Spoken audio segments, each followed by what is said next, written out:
My name is America Wilson, and at 34, I finally own a small home in Seattle after years of saving every penny from my elementary school teaching job. Growing up, my parents always favored my younger brother Adam. But nothing prepared me for that shocking phone call last spring when they announced they had sold our family home and were planning to move into my house without even asking. Before I tell you about the biggest shock of my life, drop a comment letting me know where you're watching from and hit that subscribe button to follow more true stories like this one. I grew up in a middle-class suburb outside Boston, in what looked like a perfectly normal family from the outside.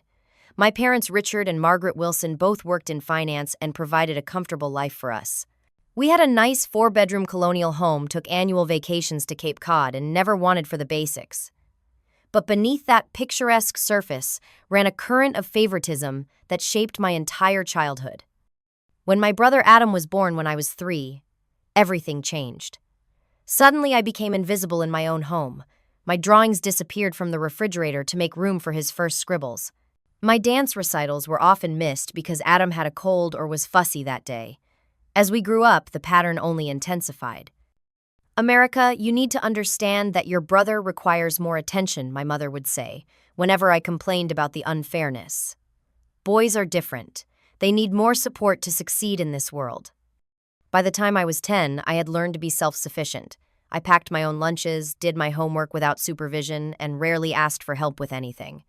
Meanwhile, my mother still cut the crusts off Adam's sandwiches when he was 8 and completed his science projects while he played video games. My 16th birthday was a perfect example of the disparity in our household. I had hoped for at least a small celebration, maybe dinner at my favorite restaurant with a few friends. Instead, I received a store-bought card with $20 inside. "We're a bit tight this month," my father explained, "but we appreciate how mature you are about these things." 3 weeks later, when Adam turned 13, they surprised him with a brand new laptop because he needed it for school. I was using a second-hand computer that frequently crashed in the middle of writing papers. When I pointed this out, my mother dismissed my concerns. "You're doing fine with what you have. Besides, Adam might go into computer science someday. It's an investment in his future." My dream was to become a teacher, but my parents never supported this choice. When I was accepted into the education program at Washington State University, they barely acknowledged it. "Teaching. There's no money in that," my father scoffed. "You should consider accounting like your mother and me. At least then you could support yourself properly." They refused to help with tuition, claiming they needed to save for Adam's education because he might go to an Ivy League school. To pay for college, I worked 3 jobs simultaneously: morning shifts at a coffee shop, weekend receptionist at a hair salon, and evening tutoring sessions. I barely slept, but I managed to cover my tuition and living expenses. After graduation, I made the decision to move across the country to Seattle. The distance wasn't just about job opportunities. It was about creating space between myself and the family that had never valued me.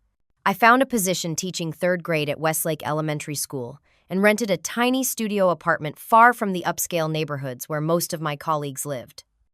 My relationship with my parents became increasingly distant after the move. We spoke on the phone perhaps 3 or 4 times a year, usually on major holidays or birthdays. Our conversations were superficial, never touching on anything meaningful. "The weather's been nice," my mother would say. "Work is fine," I would respond. Neither of us mentioned the elephant in the room, that they had essentially abandoned me emotionally while continuing to support Adam in every way possible.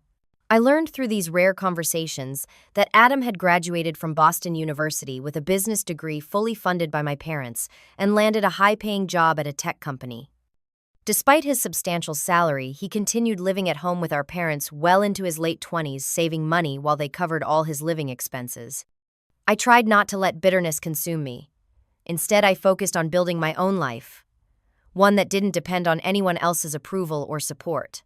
If my family couldn't see my worth, I would create a community that could.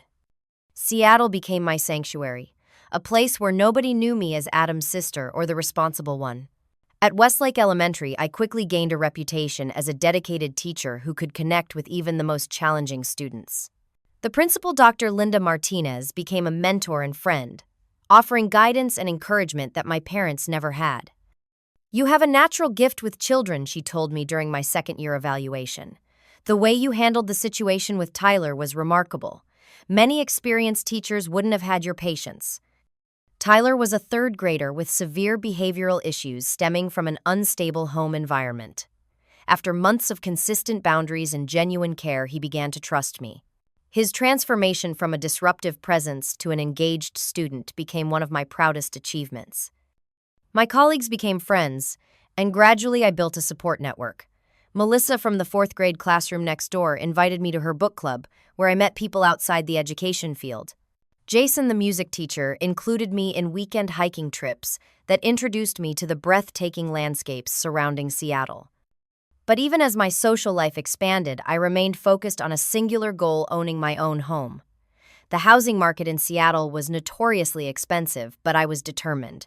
I created a strict budget, cutting out almost all luxuries: no vacations, no new clothes unless absolutely necessary, no dining out except for special occasions. I picked up summer school teaching positions and tutored students on weekends to supplement my income. For 6 years, I lived like this, saving every possible penny. My friends sometimes questioned my dedication. "America, you need to live a little," Melissa would say, when I declined yet another dinner invitation. "All this saving is making you miss out on experiences." But I had a vision that kept me going. A place that was truly mine, where I made the rules, where no one could make me feel unwelcome or secondary. A home. Finally, when I was 32, I had enough for a down payment on a modest house in a quiet neighborhood about 20 minutes from my school. It wasn't fancy: 3 bedrooms, 2 bathrooms with a small backyard and a slightly outdated kitchen. But when the realtor handed me the keys, I felt a surge of pride unlike anything I'd ever experienced. That first night in my new home, I sat on the floor of the empty living room with a takeout pizza and a bottle of cheap champagne, crying tears of joy. I had done this completely on my own, without help from anyone. The mortgage payments would be tight for a while, but every dollar would be building equity in something that belonged solely to me. Over the next 2 years, I gradually made the house my own. I painted the walls in warm, welcoming colors. I planted a small vegetable garden in the backyard. I found furniture at thrift stores and estate sales, refurbishing pieces myself to save money while creating a cohesive style. The third bedroom became my home office, where I prepared lessons and graded papers, surrounded by bookshelves filled with teaching resources and favorite novels. My neighbors Sarah and Jack Thompson quickly became friends. They were in their 40s with teenage children and treated me like family, inviting me over for barbecues and offering help with home repairs. When my hot water heater failed during the coldest week of winter, Jack helped me install a new one, saving me hundreds of dollars in emergency plumber fees. Around this time, I also met Derek, a science teacher who transferred to Westlake from a school across town. Our friendship gradually evolved into something more, and for the first time, I found myself in a relationship with someone who truly valued me. Derek understood my dedication to teaching and respected my independence. When he received an opportunity to participate in a year-long special program in Portland, about 3 hours away, we decided to maintain our relationship long distance, rather than having one of us sacrifice our career. Throughout all these positive changes, my contact with my family remained minimal. Through occasional phone calls, I learned that Adam was still living with our parents despite his 6-figure salary. He had been promoted to a management position, but had lost a significant amount of money in risky stock investments. My parents never asked about my life in Seattle or my teaching career. They didn't know I had purchased a home, and I never volunteered the information. Some protective instinct kept me from sharing my achievements with them. I had created a life I was proud of, surrounded by people who appreciated me for who I was. For the first time, I felt truly secure and content. I should have known it wouldn't last. The call came on a Sunday evening in April. I was grading papers at my kitchen table while a spring rainstorm pattered against the windows when my phone lit up with my parents' number. I almost didn't answer, as our conversations were rarely pleasant, but something compelled me to pick up. "America, darling." My mother's voice was unusually cheerful.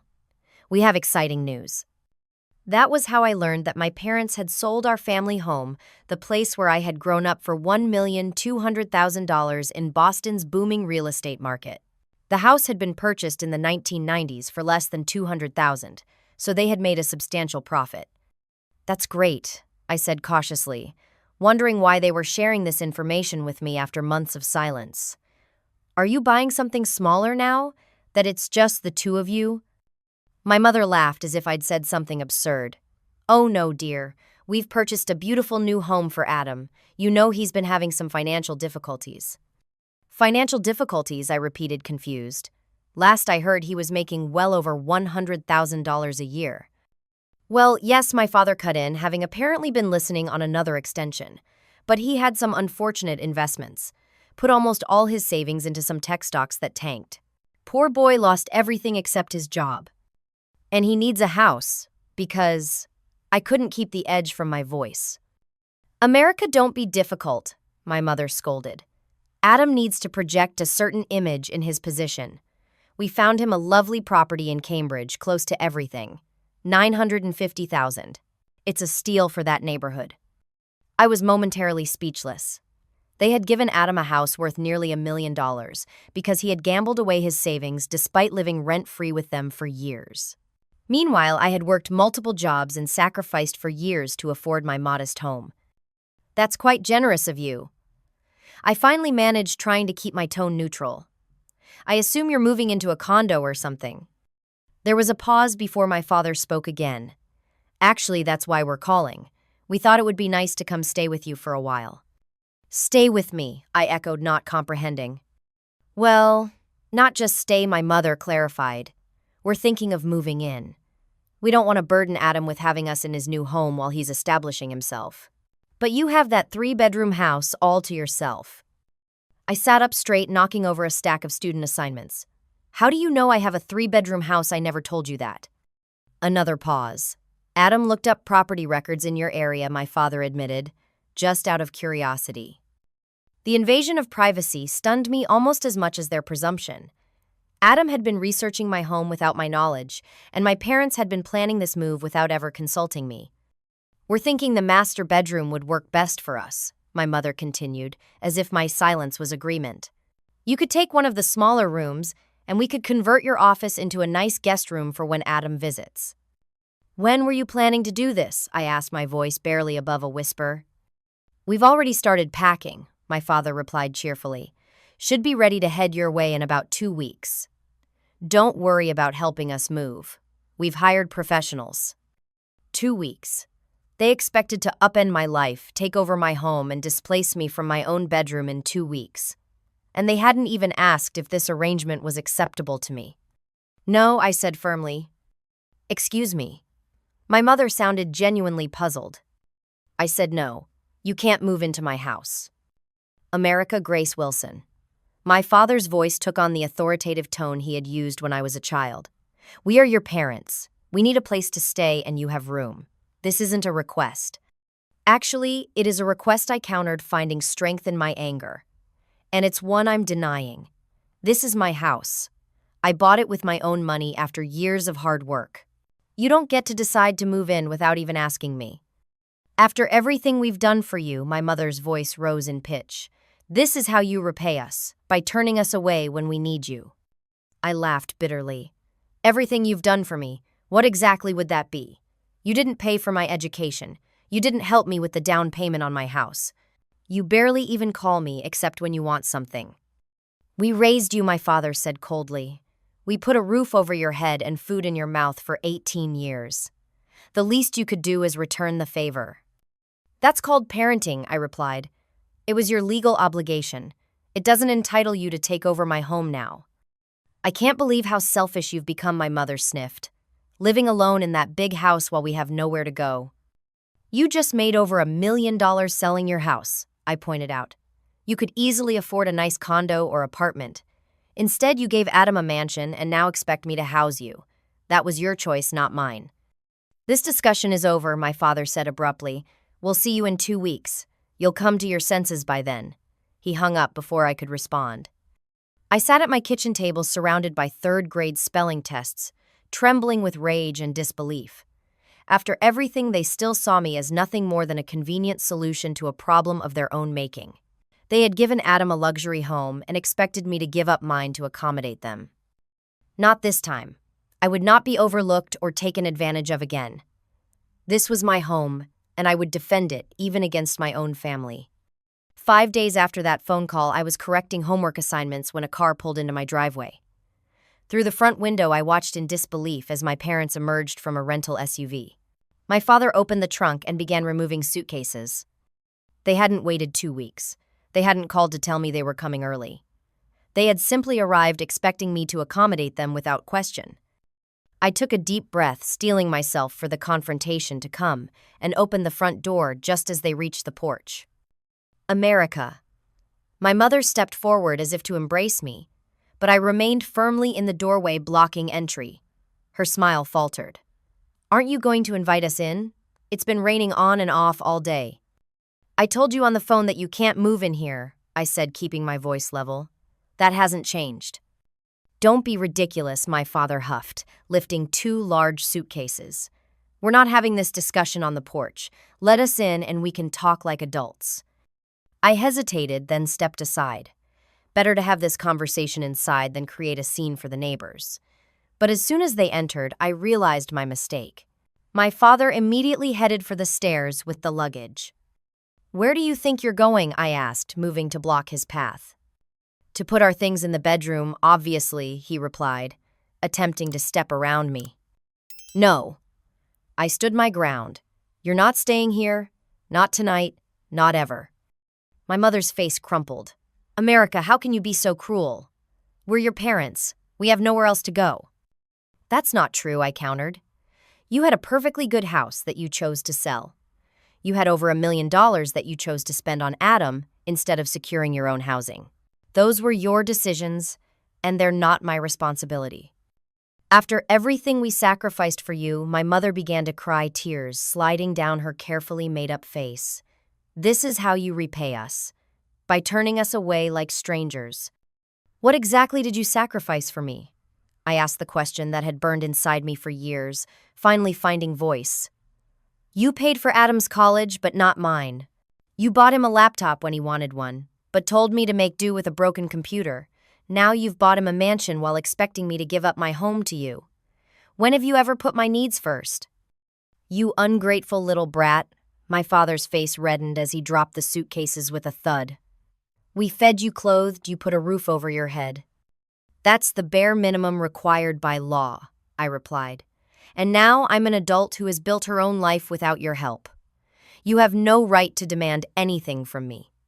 "We're not demanding," my mother insisted through her tears. "We're asking for help from our daughter. What kind of person refuses to help her elderly parents?" "Elderly," I couldn't help but laugh. "You're both in your early 60s and in perfect health. And you're not asking for help. You're trying to take over my home without my consent." My father stepped toward me, his face contorted with anger. "I've had enough of your disrespect. This is how it's going to be. Your mother and I are moving into the master bedroom. You can take the smaller bedroom or leave. It's your choice." I felt something snap inside me. Years of being the good daughter, the responsible one who never caused trouble, the one who silently accepted being treated as less important, all came crashing down. "No," I said, my voice steady and clear. "This is my house.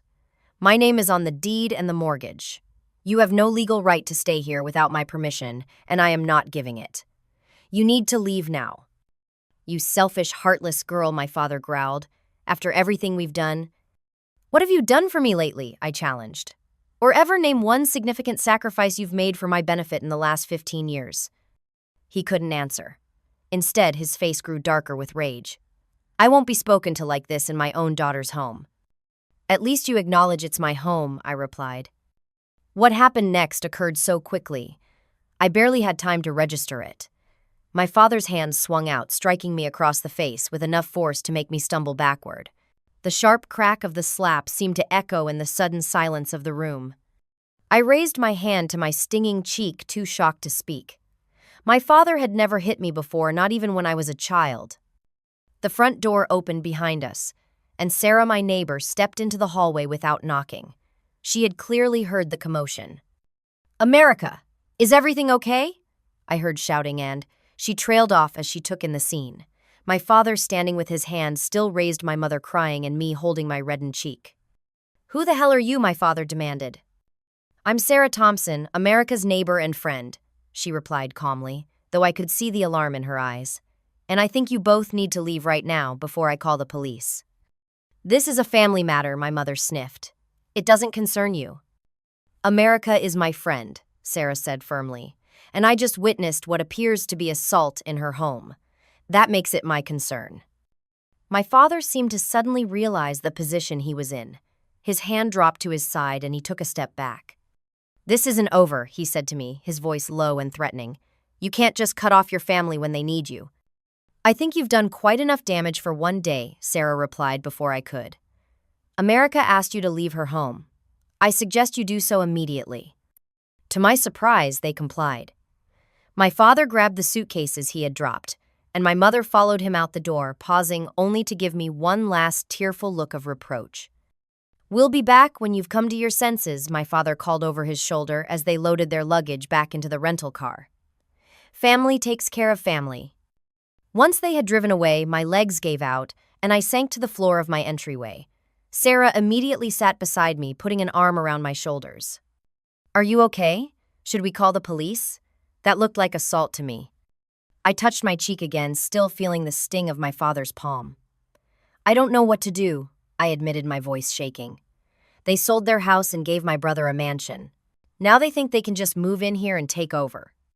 Sarah listened as I explained the whole situation, her expression growing increasingly concerned. "America, you need to protect yourself legally," she said when I had finished. "Your parents seem determined and that confrontation was scary. Jack's sister is a family lawyer. Let me call her for you." As Sarah made the call, I sat on my couch trying to process what had just happened. For the first time in my life, I had stood up to my parents, refused to be the convenient solution to their problems. And in response, my father had struck me, crossing a line that could never be uncrossed. I knew then that things would never be the same between us. But instead of sadness, I felt something unexpected: relief. The pretense was over. I no longer had to maintain the fiction that we were a normal family with normal disagreements. Their true feelings about me were now in the open, and in a strange way, it was liberating. Sarah returned from making her call, sat beside me, and took my hand. "Emma can see you tomorrow morning at 9. She's a fantastic lawyer, and she'll help you figure out how to handle this." "Thank you," I whispered, squeezing her hand gratefully. "I don't know what I would have done if you hadn't shown up when you did." "That's what neighbors are for," she replied simply. "And America, I'm proud of you for standing your ground. Your home is your sanctuary. No one has the right to take that from you, not even your parents." That night after Sarah left, I double-checked all my locks and sat by the window, half expecting my parents to return. They didn't, but I knew this wasn't over. They had made their intentions clear, and I needed to be prepared for whatever came next. The next morning, I sat across from Emma Rodriguez in her downtown office, recounting the events of the previous day. Emma was a petite woman with a no-nonsense demeanor that immediately put me at ease. As I spoke, she took detailed notes, occasionally asking for clarification. "And they've never contributed financially to your mortgage or home maintenance?" she asked. "Never," I confirmed. "They don't even send birthday cards, let alone money." Emma nodded, making another note. "In that case, the situation is legally straightforward. It's your property purchased with your funds, and they have no claim to it whatsoever. The concerning part is their behavior. The forced entry attempt and physical assault elevate this beyond a simple family disagreement." "I don't want to press charges," I said automatically, then paused, questioning my own reflexive protection of my parents. "At least I don't think I do." "That's your decision," Emma replied without judgment. "But at minimum, I recommend we file for a temporary restraining order based on the assault and their stated intention to return and occupy your home against your wishes. Given what you've told me, I believe a judge would grant it."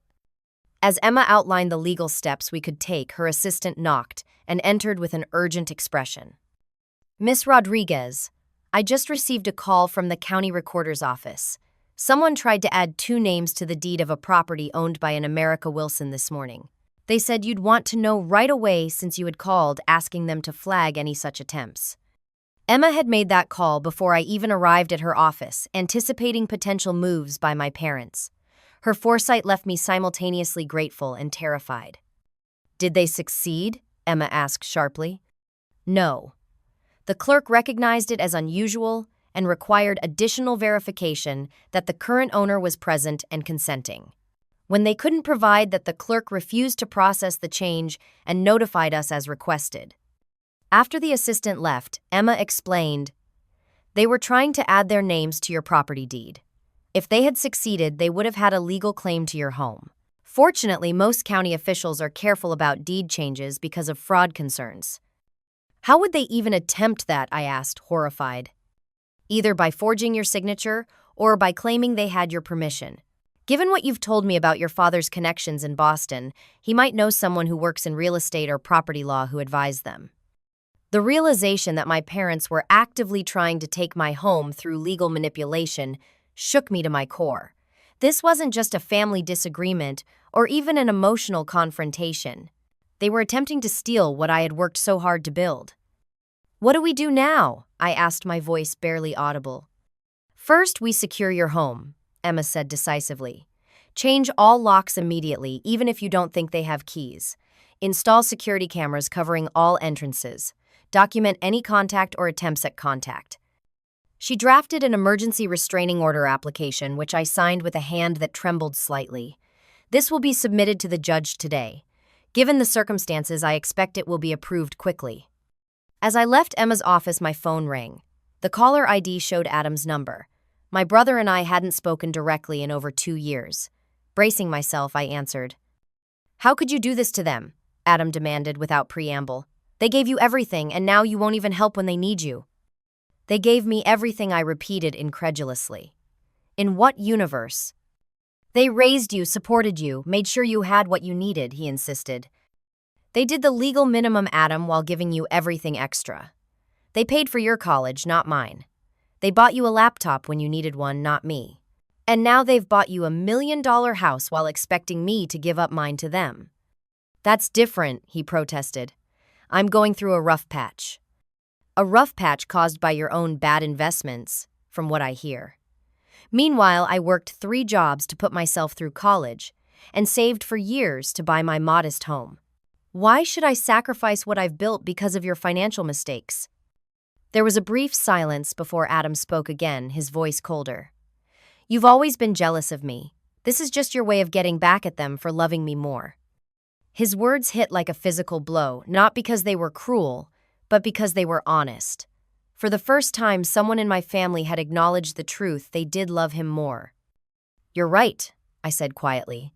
"They do love you more, they always have. But that doesn't give them the right to take my home. They're family." Adam insisted, as if that single word should override all other considerations. "Family respects boundaries," I countered. "Family doesn't try to forge documents to steal property. Family doesn't slap you across the face when you say no." "Dad hit you?" For the first time, Adam sounded uncertain. "Yes, hard enough to leave a mark. My neighbor witnessed it and was ready to call the police." Another pause. "I'm sure you provoked him somehow." And just like that, any hope I might have harbored for understanding from my brother vanished. In his world, as in my parents', I would always be wrong, always be less deserving, always be the one expected to sacrifice. "Goodbye, Adam," I said, and ended the call. Following Emma's advice, I stopped at a hardware store on the way home and purchased new deadbolts for all exterior doors. When I arrived home, Derek was waiting on my porch, a duffel bag at his feet. He had driven up from Portland as soon as I called him the night before. "I took emergency leave," he explained as he hugged me tightly. 3 days, but I can extend it if needed." With Derek's help, I changed all the locks and installed a simple security camera system that would send alerts to my phone if it detected movement near any entrance. We worked in focused silence, the gravity of the situation hanging between us. "I knew your relationship with your family was strained," Derek said as we tested the new front door lock. "But I never imagined it was this bad." "Neither did I admitted. "I think I've been in denial about how dysfunctional we really are. I kept hoping that someday they would really see me, and value what I've accomplished. But they never will." Derek's presence was a comfort I hadn't realized how desperately I needed. That night, as we sat on my couch eating takeout Chinese food, my security camera app sent an alert. We both tensed as I opened the notification to see my parents approaching my front door. My father had a key in his hand, one they must have copied during their brief time in my house the day before. We watched in silence as he tried the key, found it didn't work, and began pounding on the door, calling my name. When I didn't answer, they circled around to the back of the house. The kitchen camera captured my father examining the window, testing whether it would open. When it didn't, Derek had checked and secured all windows earlier. My father picked up a rock from my garden and smashed it against the glass. Derek was already calling the police as I watched in horror. The window cracked but didn't shatter, completely protected by the security film Emma had recommended. My parents finally left when a neighbor's porch light came on, alerted by the noise. The police arrived 15 minutes later. I showed them the security footage and explained the situation, including the restraining order application that had been submitted that morning. "We'll file a report for attempted breaking and entering," Officer Williams assured me. "This footage is clear evidence. Once your restraining order is approved, any further attempts at contact will result in immediate arrest." After the police left, Derek held me as I finally allowed myself to cry, releasing the tension and fear that had been building since that first phone call. "I never thought it would come to this," I sobbed. "They're my parents. How can they do this?" "Some people believe they're entitled to whatever they want regardless of who it hurts," Derek said softly. "Even from their own children. It's not your fault, America. You didn't cause this, and you don't deserve it."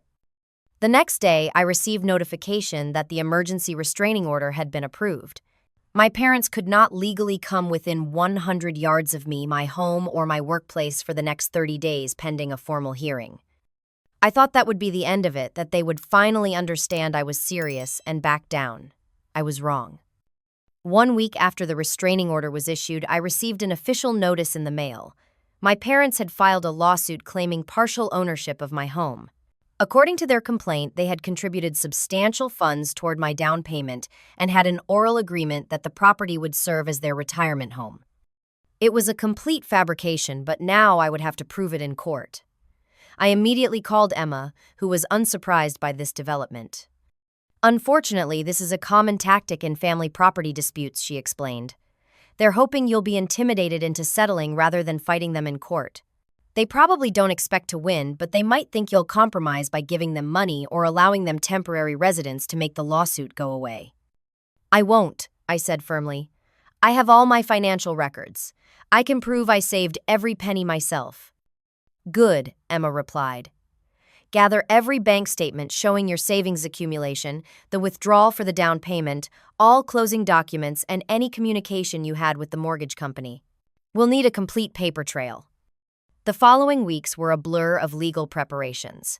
Derek extended his leave from Portland, refusing to let me face this alone. Sarah and Jack provided statements about what they had witnessed during my parents' visit and their attempted break-in.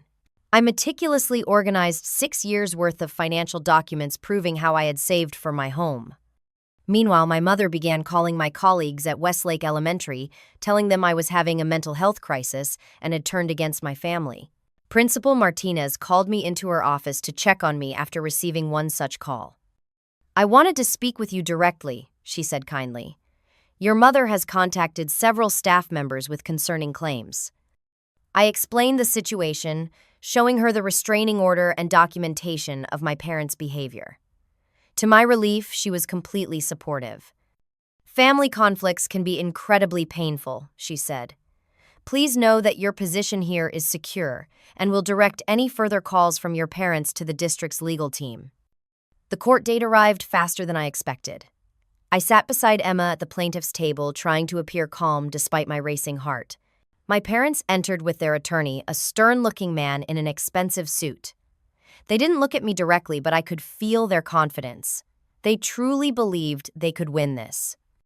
Judge Miller, a silver-haired woman with penetrating eyes, called the court to order and reviewed the case summary before addressing my parents' attorney.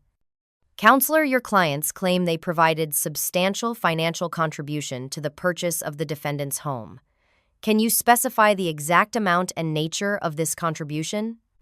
"Your Honor, my clients provided approximately $45,000 toward the down payment in April of 2 years ago.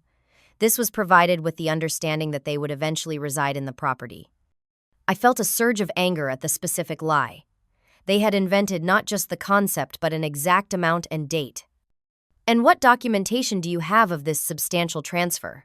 Judge Miller asked.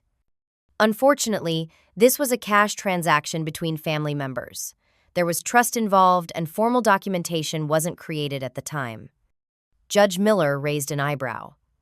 A cash transaction of $45,000 with no receipt, no written agreement, and no bank records. As I said, there was family trust involved. The judge turned to Emma. "Counselor, how does your client respond to these claims?" Emma stood.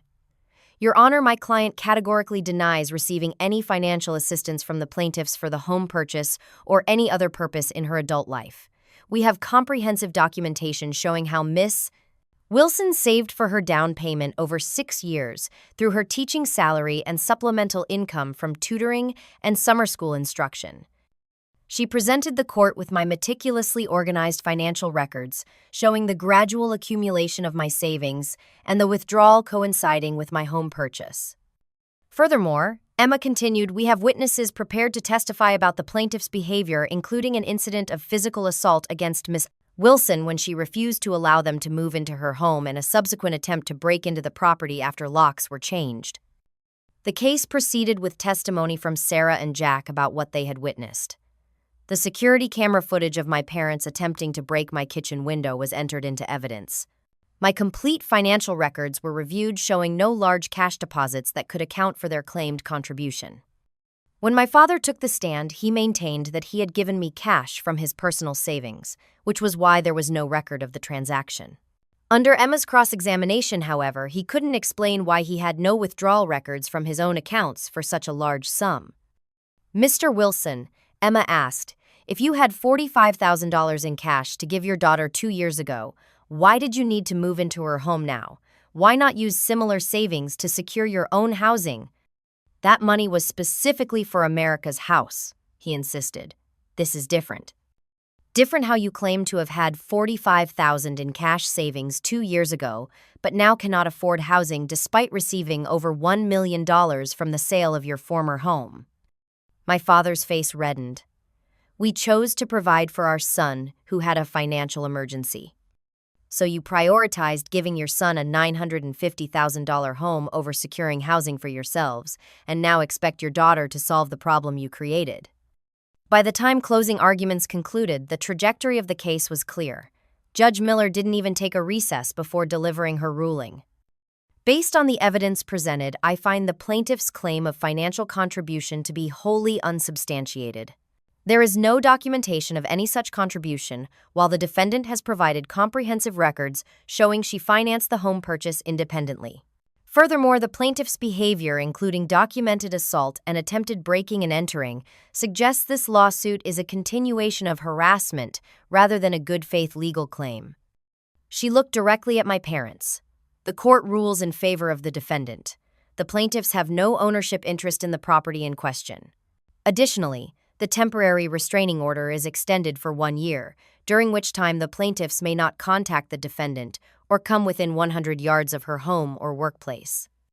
My parents left the courtroom without looking at me, their attorney hurrying after them with a concerned expression. I remained seated, overwhelmed by a mix of relief and sadness. It was over, but at what cost? My family was now legally forbidden from contacting me, a reality that felt both necessary and heartbreaking. 1 month after the court ruling, I received a call from a number I didn't recognize. Normally, I would have let it go to voicemail, but something prompted me to answer. "Is this America Wilson?" a professional female voice asked. "Yes, speaking." "Miss Wilson, this is Detective Barnes with the Financial Crimes Unit. I need to inform you that your parents, Richard and Margaret Wilson, are currently under investigation for tax fraud and financial misrepresentation related to the sale of their property and subsequent asset transfers." I sat down heavily on my couch. What does that have to do with me? "We believe they failed to report a significant portion of the proceeds from their home sale to avoid tax liability. Additionally, there are irregularities in how the funds were transferred to purchase the property for your brother." "I see," I said quietly.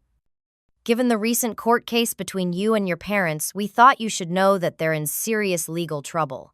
The penalties for tax evasion of this magnitude can include substantial fines and potentially incarceration. I thought about my parents who had given everything to Adam while expecting me to sacrifice for them. I thought about my father's hand striking my face and my mother's tears of manipulation. I thought about the life I had built despite them, not because of them. "Your parents are in big trouble," Detective Barnes concluded. "I know," I replied calmly. There was a pause on the line. "You know, I was the one who reported them to the IRS," I admitted. "After they tried to take my house, I did some research. The sale price, they told me, didn't match public records. The amount they claimed to have given Adam didn't align with the property value. I suspected they were hiding money to avoid taxes." Another pause. "I see. Well, your information was correct. The investigation is ongoing, but the evidence is substantial." After I hung up, I sat in silence processing what this meant. I hadn't reported them out of vengeance, but out of a sense that they needed to face consequences for once in their lives. Years of favoritism, manipulation, and entitlement had culminated in an attempt to take by force what I had worked so hard to build. Perhaps now they would understand that actions have consequences even for them. 6 months have passed since that call from Detective Barnes. In that time, my life has transformed in ways I never could have anticipated. The investigation into my parents' finances concluded with them pleading guilty to tax evasion. They received suspended sentences but were ordered to pay substantial penalties and back taxes that depleted much of what remained of their windfall from the house sale. Adam, unable to afford the property taxes and maintenance on his luxury home, was forced to sell it at a loss. I learned through mutual acquaintances that he moved to a modest apartment and finally had to learn to live within his means. He attempted to contact me once, sending an email blaming me for destroying the family. I didn't respond. Some bridges once burned should remain ashes. My parents, facing financial difficulties for perhaps the first time in their adult lives, reached out through their attorney to ask for assistance. I declined to provide money but offered to connect them with financial counseling services. It was the most I could give while maintaining the boundaries I had finally established. Derek transferred back to Seattle permanently, and we moved in together 3 months ago. Last weekend, he proposed during a hike to the same mountain viewpoint where we had our first date. The ring is simple but perfect, just like our relationship. We're planning a small wedding next summer, surrounded only by people who truly support and value us both. Professionally, things have improved as well. Principal Martinez recommended me for the assistant principal position when it opened up, citing my dedication to the students and resilience during personal challenges.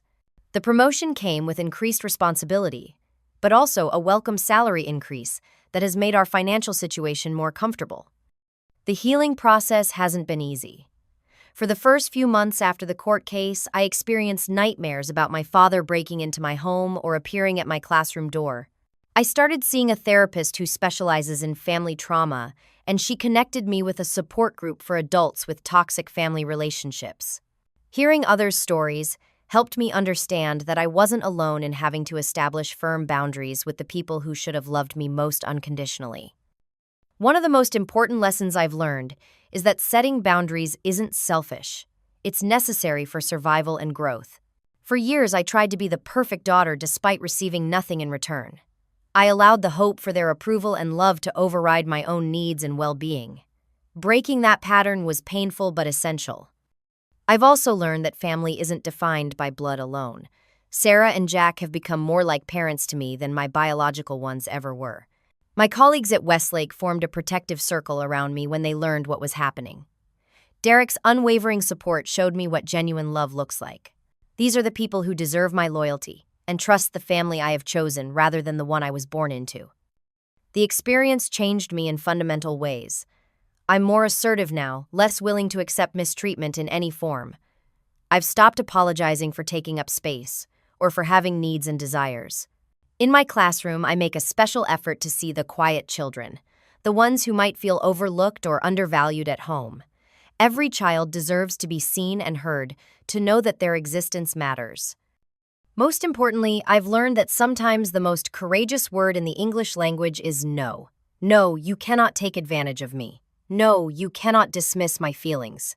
No, you cannot take what I have built through years of hard work and sacrifice. That simple word, spoken with conviction, can change the course of a life. My house feels different now. It's no longer just a symbol of my independence, but a testament to my resilience. Every room holds memories of the battle I fought to protect it and the strength I discovered within myself along the way. Derek and I have plans to renovate the kitchen next spring, another step in making this space truly ours rather than just mine. Sometimes I wonder what would have happened if I had given in to my parents' demands. Would they have gradually taken over my entire life? Would I have been relegated to a small bedroom in my own home, expected to cater to their needs while Adam lived in luxury? The thought makes me shudder even now. Life isn't perfect. There are still moments when I feel the absence of what should have been the loving family that exists only in my imagination.